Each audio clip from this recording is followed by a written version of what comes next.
रानातून घराकडे येत असताना एका 12-13 वर्षाच्या मुलाला तहान लागली. म्हणून तो वाटेत लागलेल्या विहिरीत पाणी आहे किंवा काय हे पाहण्यासाठी त्या विहिरीपाशी गेला. त्या विहिरीत तो डोकावून पाहू लागला असता त्याला समोरून एक उग्र व खुन्नशी चेहऱ्याचा चोर पाठीवर गाठोडे घेऊन आपल्याच दिशेने येत असलेला दिसला.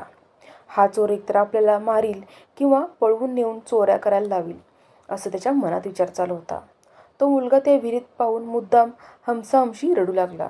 त्या रडणाऱ्या मुलाजवळ येऊन त्या चोराने विचारलं, "काय रे, तुला रडायला काय झालं?" तो मुलगा आपल्या रडण्यात खंड न पडू देता त्याला खोटंच म्हणाला, "मी या विहिरीत किती पाणी आहे हे पाहण्यासाठी वाकून पाहू लागलो असता माझ्या गळ्यातील सोन्याची कंठी या विहिरीत पडली. आता कंठीशिवाय जर मी घरी गेलो तर आई बाबा मला बेदम चोप देतील.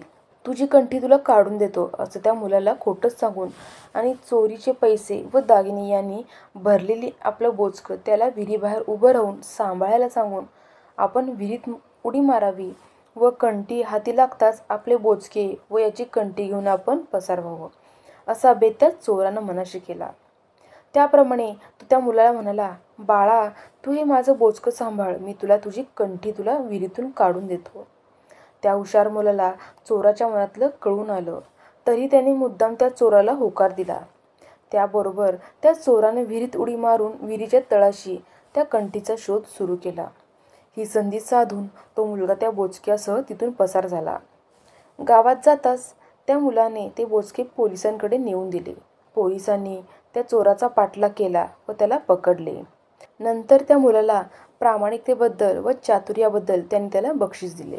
तात्पर्य: संकटाच्या वेळी बुद्धिचातुर्य वापरले तर आलेल्या संकटावर सहज मात करता येते.